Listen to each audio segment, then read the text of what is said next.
What's up guys, this is Chris here from Honest Outlaw, and today we are going to be talking about 5 weird guns that I think are actually pretty cool, and I think they actually not only kind of serve a purpose, but they do very well in the category that they were designed for. Maybe not so well as an overall gun, but for a specific use, they're pretty awesome. All these actually are pistols as well, although they can be used for lots of different purposes, even though they are in fact all handguns. So before we get into that, I do want to mention my page supporters. Thank you guys very much. You can make all these videos possible. A lot of these guns are bought by the patron dollars. Ammo was as well. If you want to support the channel, that's the best way to do that. Also in that description is a link to a local shelter in Ames, Iowa. It's the YSS. It could really use your help, so please go down and click the link to the YSS and donate to those kids. And if you're interested in patron, there is a link in the description as well. And finally, we have a second channel, Outlaw Life. If you're interested in that, link in the description as well. Now, let's get into, I don't know, I didn't really order these because they're all pretty different, but I guess I'm gonna kind of order them in order of how cool I think they are. So, in at number 5, we have the BRNO PSD. Now this is the polymer frame version of a very expensive pistol that came out a few years ago. And it was a pistol that I was sent for review, and I actually ended up keeping because I really liked it. So this particular gun here can be chambered in a bunch of different calibers. 9mm, 40, 10mm, and then also the 7.5 FK, which is what the caliber that came with the gun originally, and it was the caliber that the company that designed the gun around. It is an extremely powerful gun, a little bit hotter I think, or around the same power as 357, and some of the loadings can even approach 44 Magnum power, which is really cool. It comes with universal optics mount, so you can put whatever optic that you want on there, but the real star of the show isn't just this extremely powerful semi-automatic handgun, one of the most powerful semi-automatic handguns in the world. You could argue as like a force multiplier is the most powerful, because even though there's guns like the 50 Desert Eagle and 4.6 Roland and stuff like that, this particular gun here can be fired very quickly because of the recoil mechanism inside. Under the dust cover here is a big giant spring, and when the gun cycles, it keeps that gun rolling and relatively flat while you're shooting it, which is pretty impressive because this caliber is actually capable of, you know, taking elk at like 100 yards. So it's essentially a rifle caliber in a pistol. Now, the 7.5 is capable of velocities of 2,000 feet per second, which is really impressive for a relatively large projectile. You're capable of doing a lot of damage with this particular handgun, and on top of that, you get a magazine capacity of 16 rounds with that. So unlike the short magazine capacities of something like the 50 or maybe the 357 when you put in a semi-auto, you get a full magazine capacity of an extremely powerful round, a more powerful round than 10mm, with relatively light recoil with pretty good ergonomics. This gun wasn't designed by CZ, but it was designed in the same country, and you can tell because it has very similar ergonomics to the CZ platform, and it has a pretty good manual safety. It has a single action design with a really good trigger, allowing you really good accuracy at distance. So very cool gun, very niche. I would consider it more of a hunting gun, maybe honestly a home defense gun. I mean, it would work very well as a home defense gun if you put a light on it.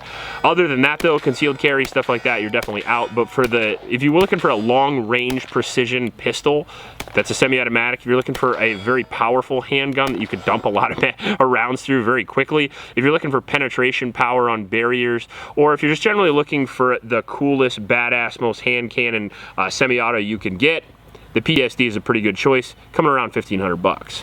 Now, in at number 4, we've got something a little bit cheaper and a little bit smaller. This is the Lifecard. I did a first shots of this gun, because it is a gun. It's not a credit card, it's a gun, which is very cool. I did a first shots of this a few weeks ago if you want to check it out, but I wasn't familiar with the complete and total capabilities of this gun when I shot it, because I was just getting used to it. First shots, in fact, is the first shots of the gun. But this is a 22 caliber pistol that you can get in 22 long rifle, 22 Magnum, and you essentially can fold it out for like a last ditch concealed carry gun, maybe like a backup to your backup, that kind of thing. But it is a one-shot 22 caliber pistol that you can shoot actually pretty accurately.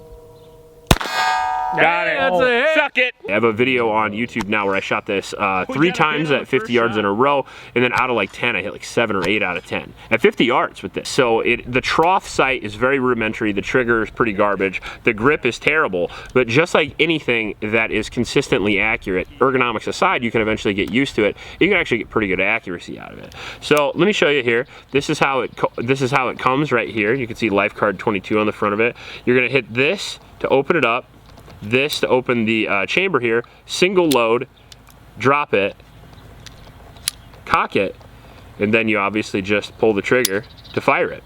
Very simple gun, but it's very lightweight, you know, like 5-10 ounces, super, super light, where you could just keep it in your pocket all the time.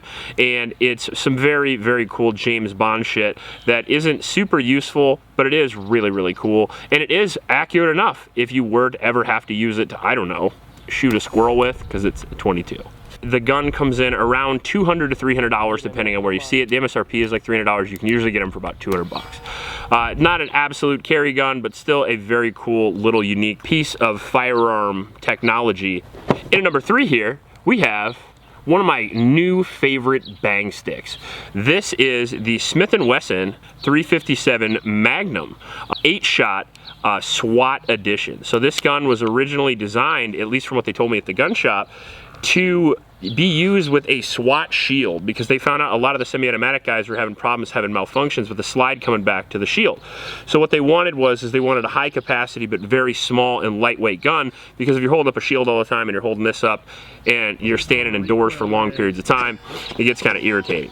So very lightweight gun, airweight aluminum frame with a 1-inch barrel or 2-inch barrel, depending on who you ask. I have so many people yelling at me one way or the other at this point. 1-inch barrel to the frame, 2-inch barrel to the chamber in there. So either way you look at it, it's a short-ass barrel for 357 Magnum. Now, are you losing some velocity and some ballistic capability with the 2-inch barrel? Absolutely. But a lot of people were saying 2-inch barrel 357 is the same as 2-inch barrel with 38. That's not true at all. Still pretty effective, although it's loud as shit. It's like a flashbang going off when you shoot 357, especially indoors for this guy, but still very cool.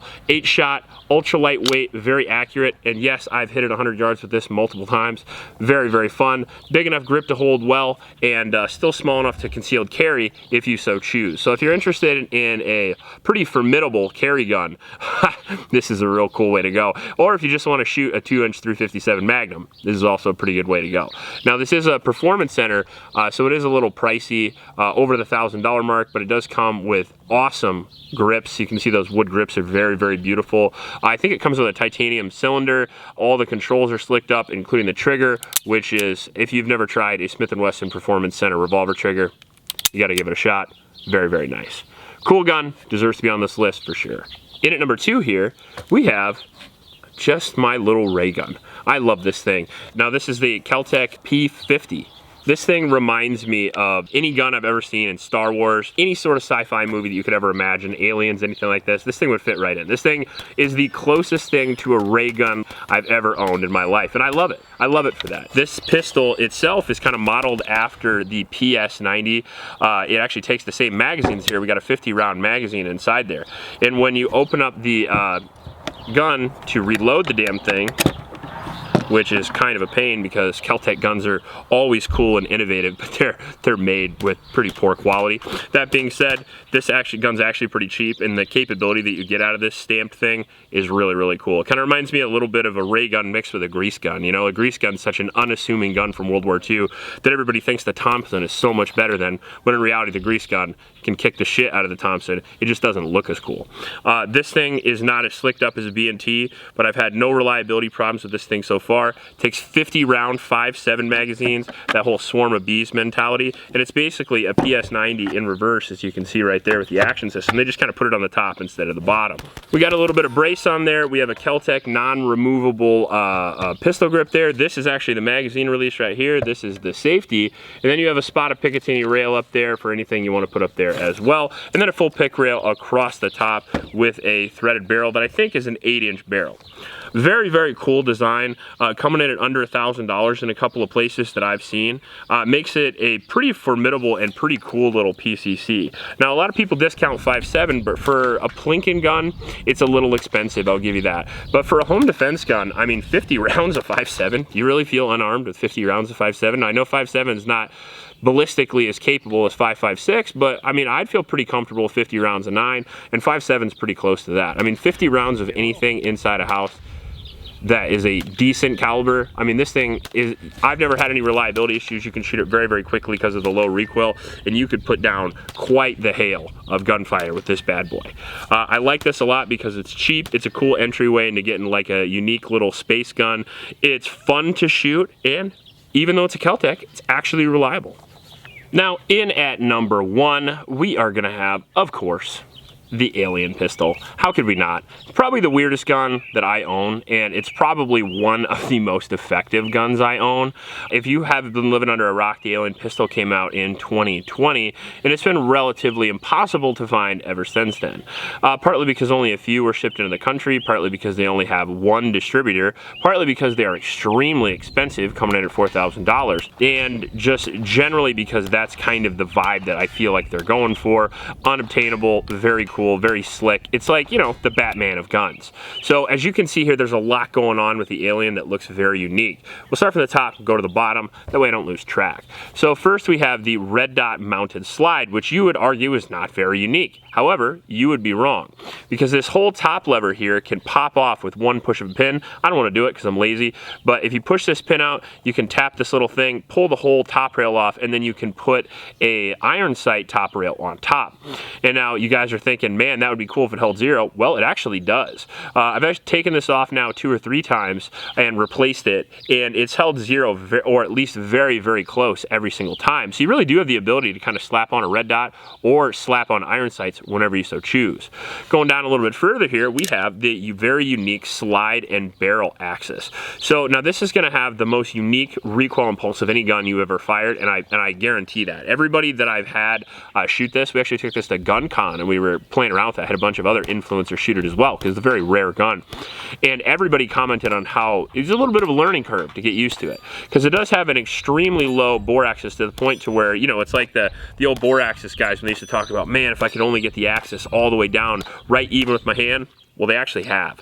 So you can see where my hand sits here and how my arm is going to come out of the gun. The barrel is actually right here. So the barrel runs right across my middle finger there, and the gun actually recoils straight back when you shoot it, which is a really unique recoil impulse, and you actually have to get a little bit used to it. And the first time I shot this, shot a couple hundred rounds through it the first day, my hand was actually a little sore. The trigger takes a little bit of getting used to as well, because it's certainly a speed trigger more so than an accuracy trigger, but the gun itself, since it has this fixed barreled system in it, is very, very accurate. Now it has a similar gas system designed to the HK squeeze cocker pistol, which is very cool in and of itself, because it uses a totally different action. Now when you come down here, we have a 3-piece slide frame grip, and the grip itself feels very reminiscent of a CZ75. However, it's got a much more pronounced back strap and front strap with 25 lines per inch checkering. Very cool. The Cerakote on there, and then we have some inlaid grip panels as well. Very, very cool gun, very unique look, very unique feel, extremely fast, extremely accurate, however, extremely pricey as well. The base model of these is about $4,000. So expensive that it's unobtainable for almost everybody. The only reason I even own one is because, well, I'm a gun reviewer, and I kind of have to know what the top of the mountain is to scale everything else to it. So when I heard everyone telling me this was going to be better than custom 2011s and custom CZs, I of course had to find out. Is it better? No. Is it just as good? Probably. And is it cooler? Yeah. Now, does it have some downsides? Absolutely. The gun gets hot, and the main downside I find is a complete change in battery of arms. When it comes to not only acquiring the dot, you have to dip the gun so low to find the dot. Half the time you think the damn dot is dead. So it's really interesting, because you see people come up and they start going down, they start going down, they start going down, they start going down, and they can't really figure it out. You have to actually break your grip even further than a Glock. Third thing that you're going to run into is going to be the operation of the slide is very, very difficult. because when you try to run the slide, not only can you not come over the top because of the optic, but the optic doesn't move. The whole top rail doesn't move, right? So if you do this thing and slip off and smack the optic, that's gonna hurt because the optic's not gonna move. If you come across the top, the first time you shoot, reload, and come across the top really hard, you're gonna remember that. I always end up having to come back here and run it like that, which is a system I'm not familiar with and personally don't like very much. And because of that, I actually don't run this as much as I do something like my 2011s, but it doesn't stop it being super cool. The coolest thing about this gun, in my opinion, is the operating system. That low bore axis with that unique system of action that it actually has in the gun is going to be distributed over time to different guns. And I think that's one of the things that people forget when you look at unique guns like this. It's very, very expensive, or this for that matter.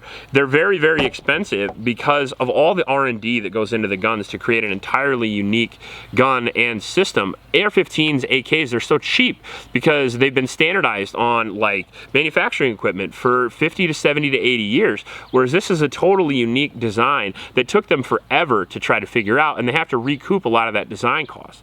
That being said, they are eventually going to take systems that are in the BRNO, the PSD here, or the Alien, and they're actually going to put them in cheaper and cheaper and cheaper guns over the years, and eventually you're going to have some off-the-rack polymer frame gun that runs like an Alien does, and you can thank that to this pistol.